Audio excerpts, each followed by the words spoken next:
네, 이번 시간은 외신 핫이슈 시간입니다. 김영준 국방대 교수와 자세한 이야기 나눠보겠습니다. 네, 안녕하십니까? 네, 안녕하세요. 네, 미국과 중국 이야기를 한번 해보죠. 두 나라의 관계가 심상치가 않습니다. 미국이 휴스턴에 있는 중국 총영사관을 폐쇄했고 이에 맞대응으로 중국도 청두에 있는 미국 총영사관을 폐쇄했죠. 한때 우한이나 홍콩에 있는 미국 영사관이 거론되기도 했는데 왜 중국이 청두에 있는 영사관을 선택을 했을까요? 네, 지금 미중 경쟁이 데탕트 이전 시기로 돌아간 듯한 양상입니다. 굉장히 관계가 급속하게 경색 국면인데요. 네. 휴스턴은 잘 아시다시피 미국 나사 등 첨단 정보기술, 의료기술의 중심지입니다.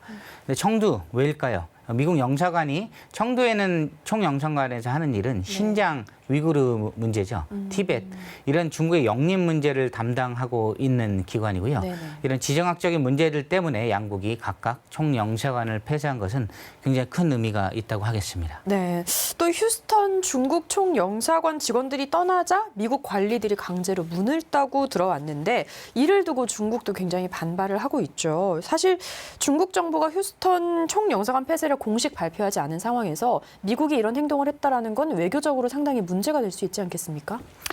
근데 지금 굉장히 감정적인 양상이죠. 사실 이런 건 굉장히 드문 경우인데요. 네. 그 냉전 시절에도 잘 없었던 일들입니다. 지금 총영사관 관련해서 미국 시민들이 이제 혹은 경찰이 문을 따고 들어왔다는 뉴스하고 또 함께 네. 중국에서도 청두 미국 총영사관 닫았을 때 네. 중국들이 이제 문에 따고 들어가서 네. 밖에서 시위를 하면서 스파이 물러가라 이런 데모를 했다고 알려져 있죠. 지금 네. 두 관계가 굉장히 심각한 관계고요. 우리는 이 갈등이 어느 방향으로 향할지 굉장히 주목을 해서 봐야 되겠습니다. 네, 문제는 이런 일련의 상황들이 외교적인 분쟁이 아니라 일부에서는 군사 충돌을 야기할 수 있다라고도 얘기를 하는데 특히 이제 남중국해에서 무력 충돌이 일어나는 거 아니냐라는 가능성도 이야기가 나오고 있거든요.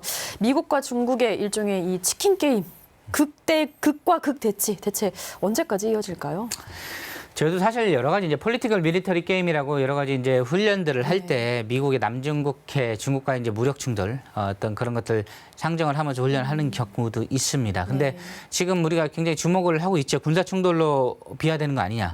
지금 사실 보기에 여러 가지 가능성이 높을 것으로 보이지만 트럼프 행정부가 어떻게 집권을 했냐를 다시 한번 보고 봤을 때는 트럼프의 가장 핵심 캠페인 전략 중에 하나가 부시 행정부의 이라크 전쟁 같이 불필요한 거에 미국이 개입하지 않겠다. 아메리칸 퍼스트 그레이드 어게인 폴리시였거든요. 그게 바로 이제 그런 무력 충돌을 최소화하겠다는 거였기 때문에 미국이 선거를 앞두고 자기 핵심 지지층인 트럼프 지지자들을 실망시킬 만한 무력 충돌을 하지 않을 것으로 보이긴 하는데요. 바이든이 집권할 때로 우리가 또 대비를 해야 되겠죠. 네, 앞서 말씀하신 것처럼 트럼프 대통령이 대선을 앞두고 불리한 상황이 되자 이제 중국의 압박 수위를 높이는 것 같다라는 분석도 있습니다. 이렇게 중국을 압박하는 게 과연 트럼프에게 득이 될까요? 어떻게 보십니까? 지금 여러 가지 뉴스들 계속 나오고 있죠. 트럼프의 샤이 서포터들이 과연 이제 투표 등록을 하러 올 것이냐. 스윙 스테이트라고 하죠. 오하이오, 뉴햄프셔, 플로리다 지역의 백인 저학력 노동자 표 결집에 과연 이것이 효과적일까 이렇게 볼 수 있는 것인데요. 저희가 보기에는 굉장히 효과가 있을 것으로 저는 보고 있습니다. 투표정으로 나오게 하려면 굉장히 많은 요인들이 필요하거든요. 우리나라 투표하고 다르게 투표 등록을 하러 간 다음에 줄을 서가지고 투표 등록을 하고 투표 날에 또 투표를 하러 가야 됩니다. 그러려면 굉장히 많은 어떤 감정적인 요소들이 결집이 돼야 그들을 움직일 수가 있는데요. 지금 중국을 때리는 여러 가지 이제 방향성은 굉장히 이런 것들을 노리는 정치 캠페인 전략의 하나라고 볼 수가 있고요. 문제는 이제 민주당도 사실 여러 가지 고려를 하고 있을 텐데요. 사실 민주당의 어떤 텃밭들을 보면은 중국계가 많습니다. 그리고 친중국계 지지 성향들 일부 있었는데 사실 지금 분위기에서는 민주당도 사실 중국에 대해서 선뜻 편을 들기는 굉장히 어렵습니다. 그런 면에 있을 때 트럼프에 대한 표 결집 효과는 이런 부분이 굉장히 고려돼서 진행되고 있다고 볼 수 있겠습니다. 네, 이런 와중에 미국과 중국이 1단계 무역 합의 점검을 위해서 다음 달에 만날 예정이죠. 굉장히 좀 껄끄러운 상황인데요. 예정대로 만날까요?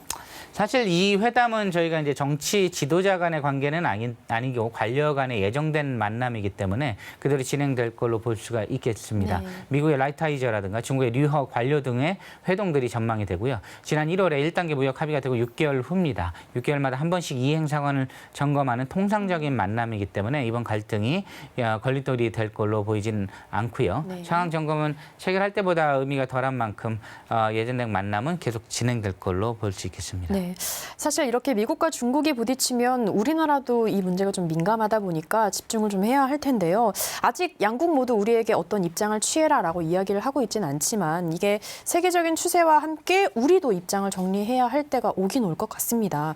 앞으로 우리 정부 어떻게 대응해야 할까요? 네, 쉽지 않은 상황이죠. 지금 한국 정부 굉장히 여러 가지 고민을 해서 북한 관계를 풀려고 노력을 하고 있는데 미중 관계 이런 갈등 관계가 장기화되면서 만성화될 가능성이 높게 보이고 있습니다. 무력 충돌 가능성을 낮추기 위한 노력 저희가 해야 될 거고요. 네. 우리에게는 북한 문제가 걸렸기 때문에 쉽지 않은 상황입니다. 하지만 이런 미중 관계 긴장이 계속해서 장기화될 수가 있어요. 특히 민주당의 바이든이 집권해서도 굉장히 오래 지속될 걸로 보이기 때문에 네. 이런 부분들이 있을 때는 우리가 결국에는 미국과 긴밀하게 협조를 해서 북한 문제를 해결하는 것에 굉장히 초점을 두고 일정 부분 리스크를 감수해야 될 걸로 보입니다. 사실 이런 중국발 리스크를 감수하는 어떤 대응 전략과 시나리오들을 우리가 굉장히 준비를 많이 해야 될 것으로 보입니다. 네, 잘 알겠습니다. 네, 지금까지 김영준 국방대 교수와 함께했습니다. 네, 교수님 오늘 말씀 감사합니다. 예, 감사합니다.